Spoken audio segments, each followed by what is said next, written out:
প্ৰেম সঁচাকৈ স্বৰ্গীয় প্ৰেমে নামানে কোনো বাধা নাই কোনো সীমনা নাই স্বাৰ্থপৰতা সৰু সৰু সপোন এসোপা মৰম আৰু আজীৱন লগত থকাৰ প্ৰতিশ্ৰুতি আজি জনাম লখিমপুৰৰ চিৰঞ্জীৱ আৰু নিশিতাৰ বিশেষ প্ৰেম কাহিনী শুনিলে আপোনাৰ চকু সেমেকি উঠিব ফেচবুকৰ চিনাকিৰ পৰা আজীৱন লগত থকাৰ প্ৰতিশ্ৰুতিলৈকে দুয়োৰে চকুত অলেখ সপোন জীৱনৰ সকলো ৰং সানি দিয়াৰ প্ৰতিশ্ৰুতি চিৰঞ্জীৱৰ সেই ৰঙেৰে ৰঙীন হোৱাৰ প্ৰতিশ্ৰুতি উঠিলে নিশিতাই হল এনেকে তাৰ মানে এনেকে চাই আহা নাই আৰু যে তাৰ ই এনেকে খুচকাৰিব নোৱাৰে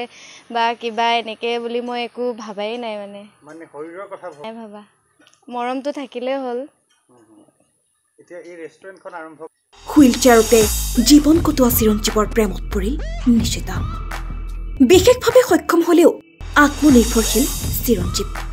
দুবেলা দুমুঠি খাই সংসাৰ চলোৱাৰ স্বাৰ্থত দুয়োৱে আৰম্ভ কৰিলে এখন সৰু ৰেষ্টুৰেণ্ট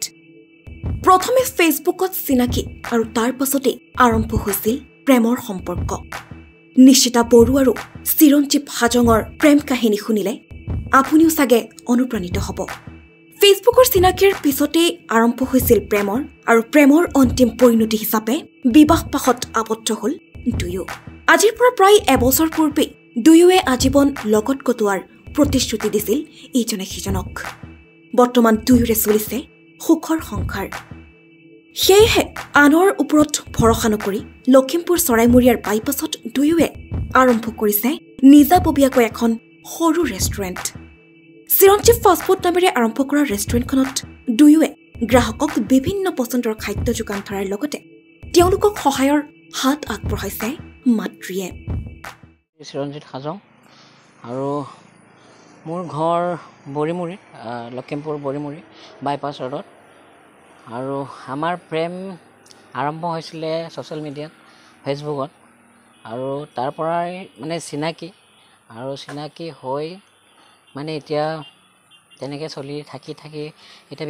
বিবাহবাসত আবদ্ধ হোৱা প্ৰায় 1 বছৰে হ'ল আৰু এতিয়া আমি দুয়োৱে মিলি বাইপাছ ৰোডত এখন ফাষ্টফুড ৰেষ্টুৰেণ্ট খুলিছোঁ সেয়াই হয় আমি প্ৰত্যেকেই কামবিলাক ভগাই লৈছোঁ মা ইয়াতে আছে মা হেল্প কৰে যিহেতু আৰু মোৰ গাঁৱৰে বন্ধু আৰু তেখেতকো আনিছোঁ আৰু মোৰ ৱাইফ সহায় কৰে আৰু মই নিজেও ইয়াতে বিভিন্ন ধৰণৰ খাদ্য প্ৰস্তুত কৰোঁ যেনে স্পাইৰেল পটেটো আৰু ম'ম' বিভিন্ন ধৰণৰ তেনেকুৱা ফাষ্টফুডৰ আইটেমবোৰ মই নিজে বনাবলৈ চেষ্টা কৰোঁ এখনৰ নাম চিৰঞ্জীৱ ফাষ্টফুড বুলি দিয়া হৈছে হয় মানে কথাটো এনেকুৱা যেতিয়া মানে ডাঙৰ হৈ আহিছোঁ তেতিয়া বুজিব পাৰিছোঁ যিহেতু মই ফিজিকেলি হেণ্ডিকেপ আৰু নিজে মানে আগতে ভাবিছিলোঁ যে কিবা এটা কৰিম মা দেউতা থকালৈকেতো বিন্দাছ খাম বিন্দাছ হৈ থাকিব পাৰিম কিন্তু মা দেউতা যদি নাথাকে মই কেনেধৰণে নিজৰ ভৰিত নিজে থিয় হ'ব পাৰিম তো সেই ভাবি মানে অপেনিং কৰিলোঁ ৰেষ্টুৰেণ্টখন আৰু এতিয়া বৰ্তমান তেনেকৈ চলি আছে যিহেতু মা পাপা নাথাকিলে মই কেনেকৈ চলিম কি কৰিম জীৱনটো এতিয়াতো মোৰ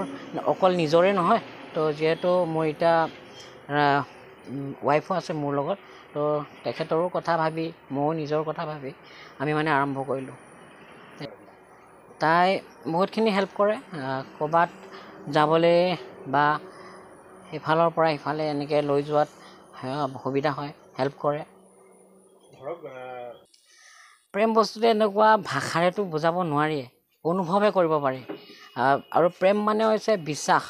সেইটোৱে সিটোক যদি আমি বিশ্বাসে নকৰোঁ আমি বুজিবলৈ চেষ্টাই নকৰোঁ তেন্তে কোনো প্ৰেম সফল নহ'বই আৰু সেয়ে বিশ্বাস থাকিব লাগে প্ৰেমত আৰু যে অকল মানে মানুহজনীক বা মানুহজনক পাবৰ কাৰণে ভাল পাব পাৰি সেইটো নহয় কেতিয়াবা প্ৰেমৰ বিফলতাও আহিব সফলতাও হ'ব তো মোৰ ভাগ্যত ভগৱানে লিখি দিছে তাইক তো মোৰ নিজৰ হৈ গ'ল মানে এতিয়া বৰ্তমান তো তাইক পাইছোঁ ভগৱানৰ ইচ্ছাত মই সেই বুলি ভাবোঁ